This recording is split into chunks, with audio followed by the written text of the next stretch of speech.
Moon salutations are the slower, cooler counterpart to our sun salutations. So let's get started like we often do with a little grounding. We're just going to come to an easy seat. We're going to connect our sit bones into the mat, stack up our vertebra one at a time up through the neck, giving us a nice tall lift through the top of our head. Next time you exhale, feel your shoulders, your face soften. We're inhaling, breathing ourselves up tall. Exhaling, connecting our core. Right? We find that engagement on exhale, and we just feel how supportive it is in our lower back.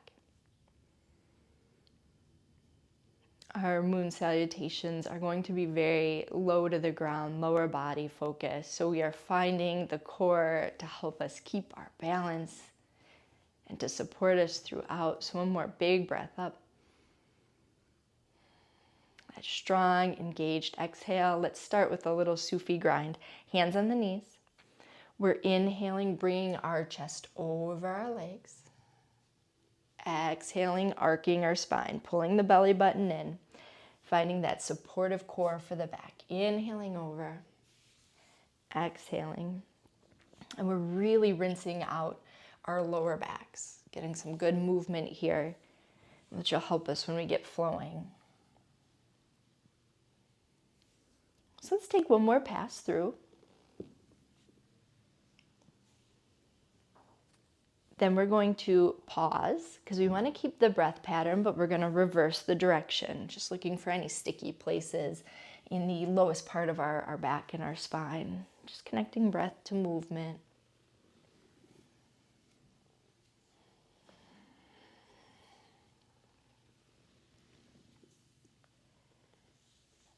We'll take the last pass through. I like to end on an exhale, so we can inhale ourselves up nice and tall. We'll take our little tip to our hands and knees, look for our tabletop. There's a lot of ankle rotating in our moon salutations. Again, they're low to the mat. So let's curl our toes under, give ourselves a nice arch stretch, get our ankles a little warmed up. This is our toe squat or broken toe.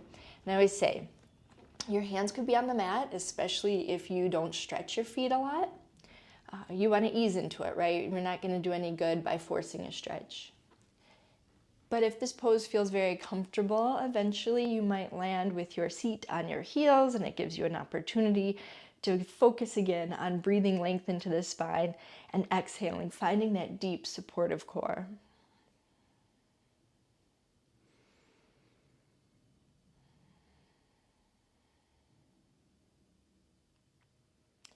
We'll take a tip forward, uncurl our toes, tap, tap out the tops of our feet. So one of my favorites, it's good if you're a runner or a walker, take your right foot and align the curve of your right toes with the curve of your left knee. I come seated on my back heel. You can always put a blanket or towel if that doesn't feel good, but I like to come back and then just gently press my chest against my leg. And you got to be careful here. The idea is to stretch out the Achilles. And I want to be careful how I say that, right? Our ankles get tight. The Achilles is strong for a reason, right? We're not looking to loosen it up necessarily, but to stretch everything around it. It's going to give you a nice stretch in the very lowest part of the calf. But most importantly, it's going to keep our ankles really mobile. Like I said, there's a lot of foot pivoting in our moons. Don't worry, we'll go slow.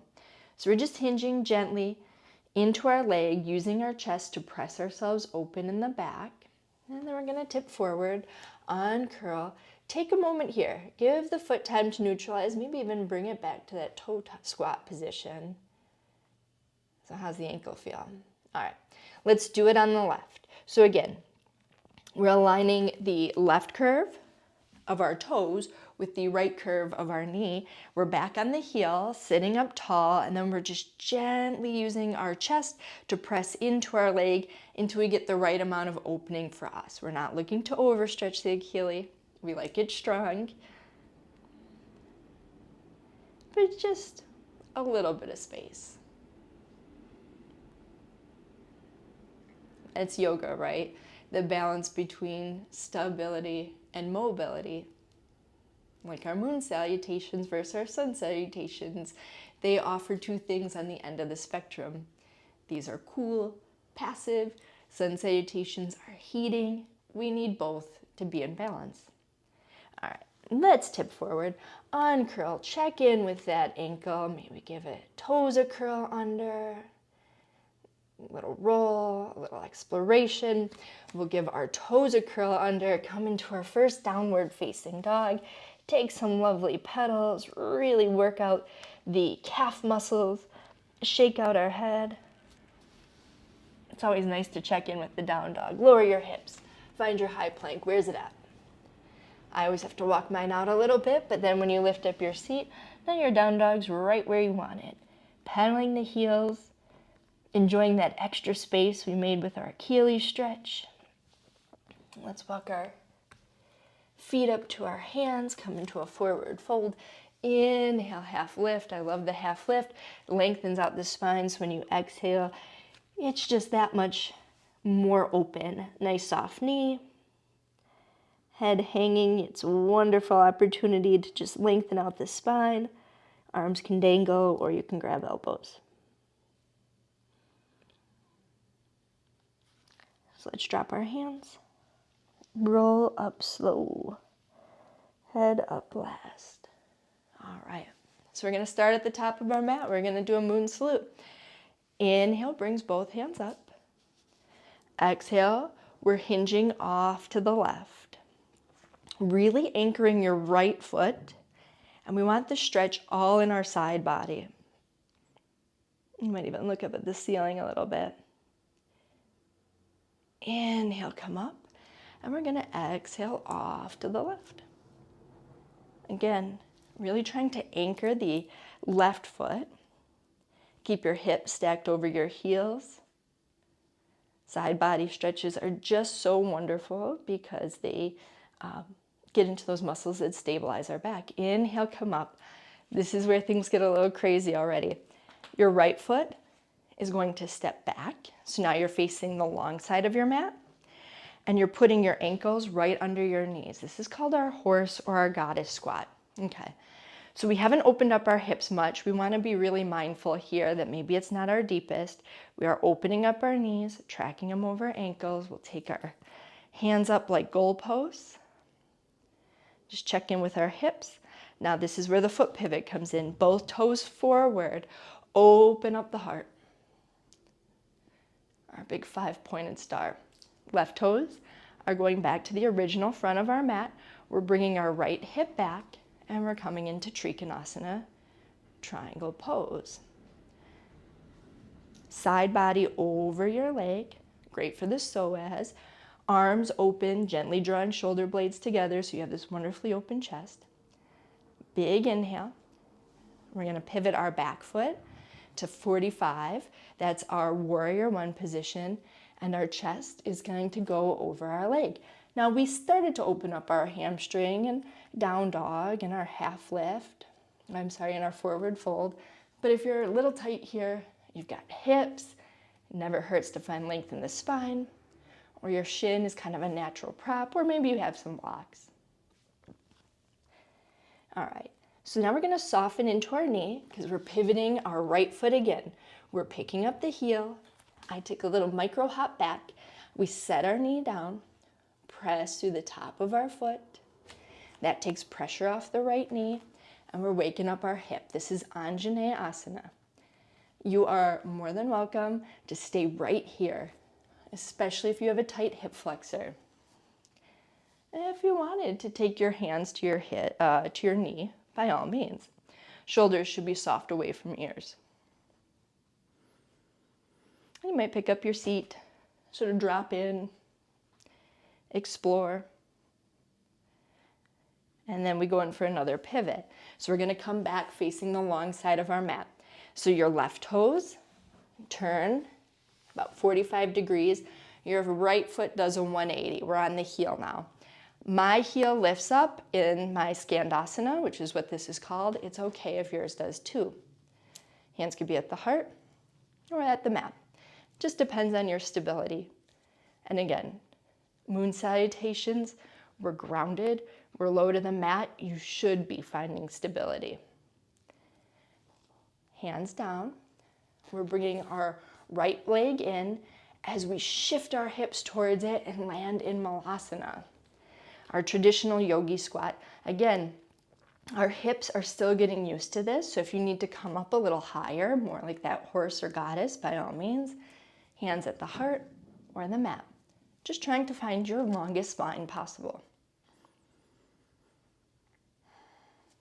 Hands come down to the right. We're shifting into our skandasana here. Now we're changing up our sides. So left leg's out. Remember, hands could be at the mat or at the heart, as long as you feel connected, grounded, stable. Hands come down, and we're pivoting again. So right toes facing forward, left heel lifting up. We're bringing our left knee down, grounding the top of the foot, pressing in. That takes pressure out of the knee. Knees stacked on top of ankle. We're in our left hip flexor now. You are more than welcome to, again, stay low, draw your shoulders back, or to come up on your knee if it feels safe. I like to keep knee over ankle. Stacking the joints takes unnecessary pressure out of them.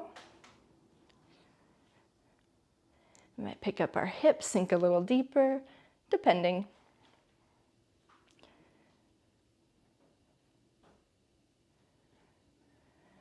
So when we stack our joints, we're putting the load, where we want it, in our hips rather than our knee or our ankle. Hands come down. We frame. We curl our toes under.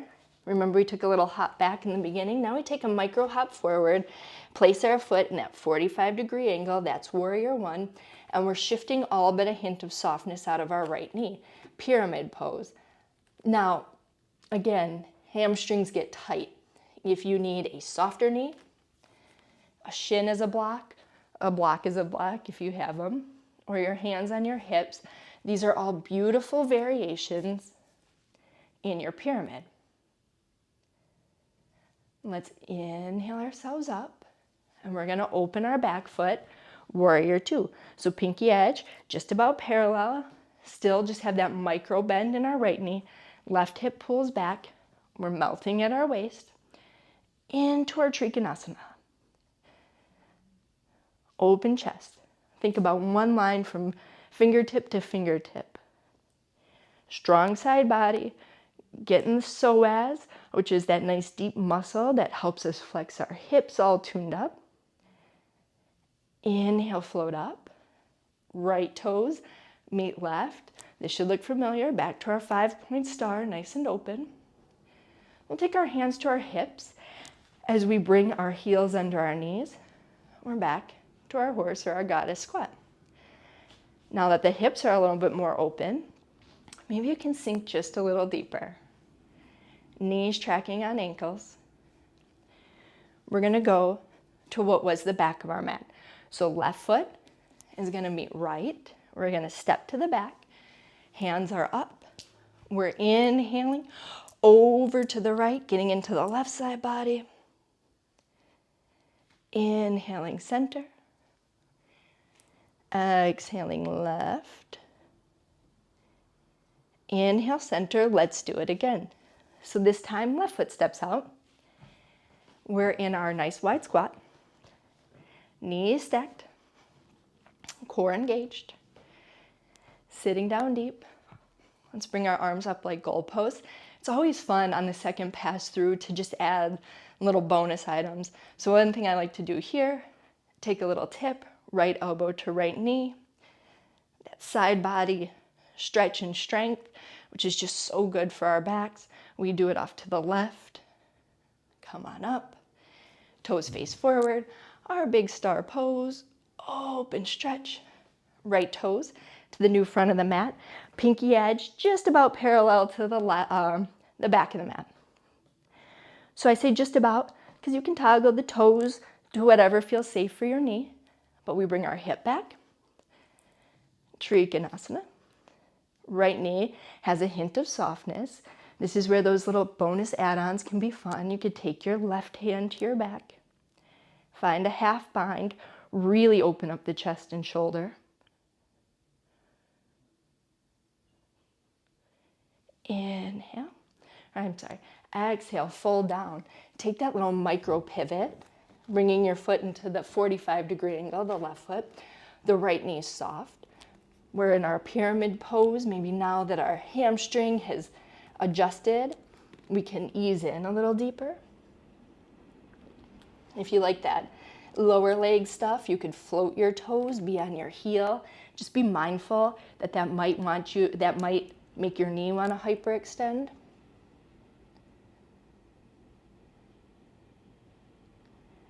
All right, let's set the foot down. Pick up the left heel.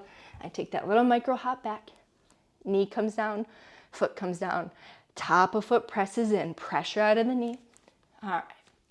With hip flexor open, maybe this is the first time you come to hands on knees. Or maybe you say, I am feeling really low and grounded. I'm going to bring my arms up and add a little back bend here. We'll come frame our foot, take our pivot, right toes to the long side of the mat, landing on the heel of our left, and it never fails. My heel goes down the second pass. Just notice what your body does and don't sweat it if it does something different. Find your stability. Skandasana. So remember, to get to Malasana, we're bringing our left foot in as we're simultaneously shifting our hips and bringing our right foot in. We're looking to point our tailbone down, lift our crown. Hands can be on the mat. You could have a block under your seat.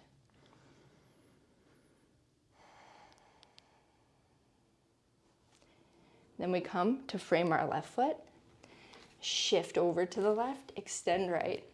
Look at that heel, it's up again. And that's okay, because I feel safe and comfortable, and I'm getting this awesome stretch in the inner hip. And that's so much of yoga. It's more about how your body feels than how the pose looks. There are certain things I will say for safety, and some people disagree with me. They say if you feel good, you're safe. So hands come down to frame. We're pivoting again. We are back at the original front of our mat.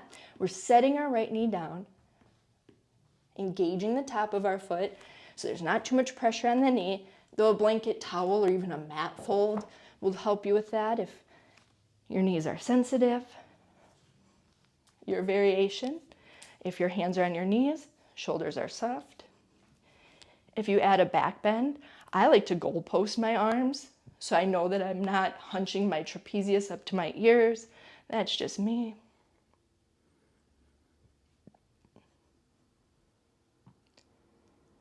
Then we come down, frame our foot. We curl right toes under, step it up, hop the foot in, lands in that 45-degree warrior one position. And here we are, back in our pyramid. As always, you could be on a block, using your own body as a prop. You could be exhaling a bigger hinge if your hamstring's feeling quite open. You could float your toes, be on the heel if that feels really good in the calf. Just a reminder to check in with the knee.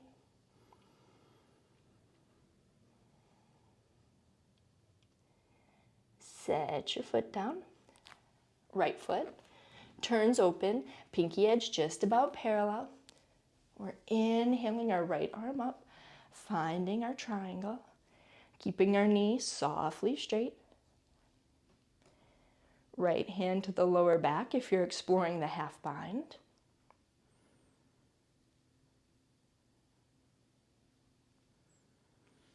Hand comes back up.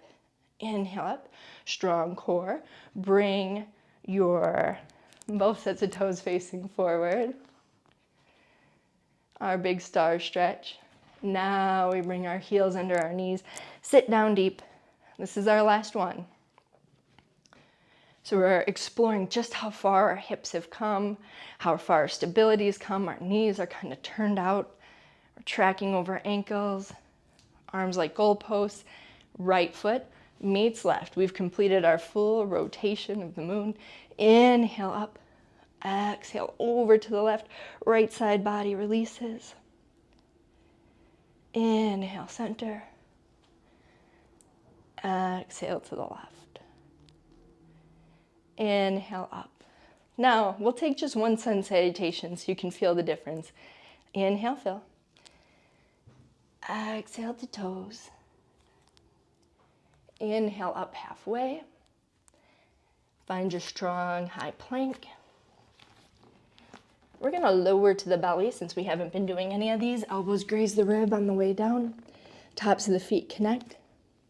Inhale up, tiny little cobra. And curl our toes. Find our downward facing dog. Take some nice pedals out. And we'll settle onto our knees. Take our legs out from underneath. And take a little roll through our ankles. Check in, see how they're feeling. Bend our knees, plant our feet. Take some wonderfully wide windshield wipers. Maybe your hip joints already feel good and mobile. And then we're just gonna head to the back. Cool ourselves right down. I like a few more windshield wipers when I get here.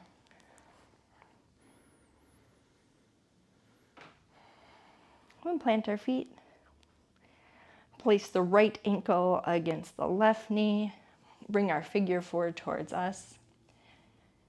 Our moon salutations are so good to the groin, the adductors, the front of the hips, the psoas that allows us to get range in the front of the hips. But the glute doesn't get a lot of love, so we'll find it here. Balance.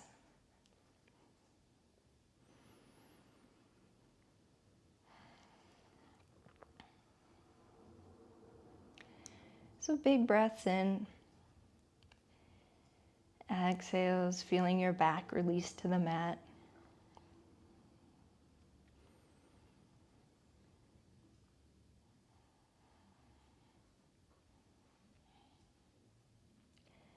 One more big inhale. We'll set our left foot down, uncross our right, take a little rinse. Always resetting between poses. And we'll plant. Put the left ankle on the right foot, draw the figure forward towards us, and just settle in. Finding the balance across our hips.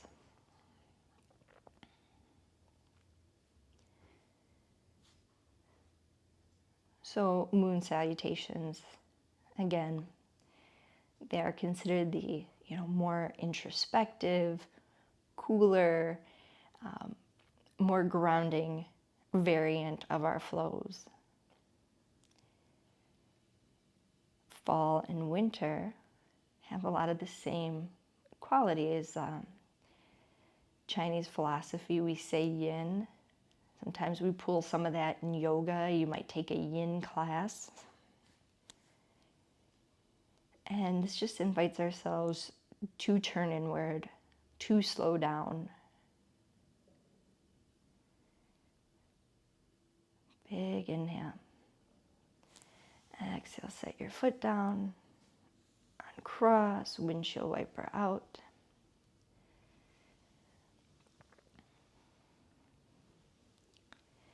Right, and I always tell my students, there's a lot of strength in the slower, more passive, not just physical practice, but in life. So let's plant our feet, take our soles together, knees apart. We'll come into our Supta Baddha Konasana to enjoy some of the space we've made in our hips. And you'll note the little arc under your low back. You could turn, open your palms, invite energy in. or plant them on the mat and just feel some grounding. There's a real power to letting go, to surrendering.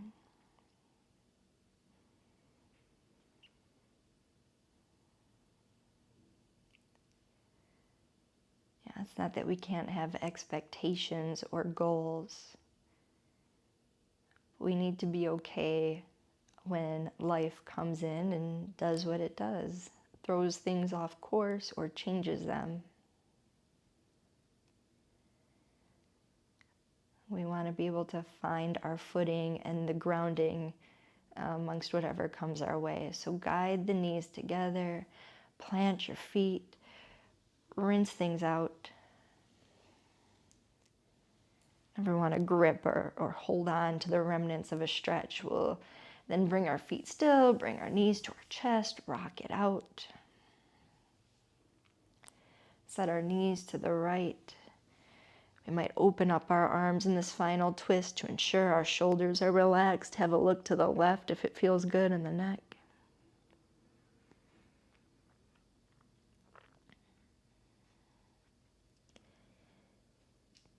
And I always invite my students here to maybe consider something they could think about letting go of.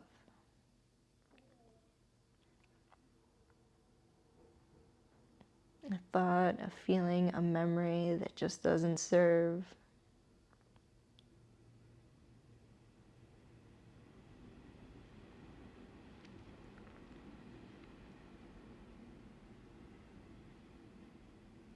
Head center, knees center. And that isn't to say we're going to surrender that thing right now in this moment. Set your knees off to the left. Maybe open the arms, look right if it feels good in the neck. But we can start to take its power away, remove its grip. Start shifting our perspective.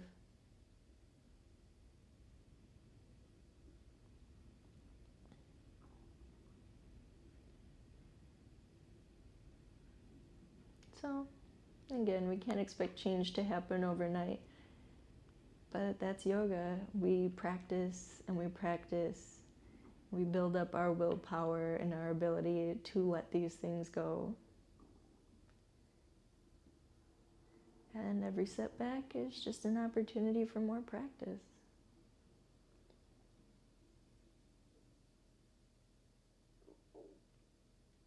So that's head center. Leg center, we give ourselves a little tuck in, rock out, forehead up to knees, big squeeze. And we exhale to our savasana, just a moment to settle in. We can fill up, feel our body expanding with breath. Exhale. We're not just exhaling, we're engaging. There's power in the exhale, that deep release that just settles us into the mat. Big inhale. Exhale, letting go completely.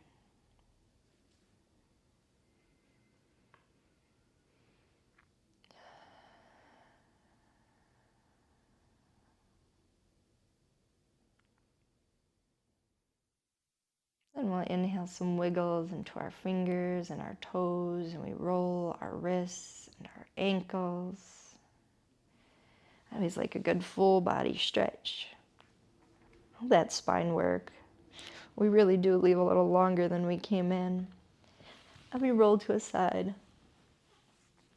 And I love this. This is our symbolic rebirth, right? Of corpse pose. Savasana is the death of our practice. We're reborn with all the things we learned on the mat. So we press ourselves up, ready to start anew. And I say, as always, thank you so much for sharing the practice.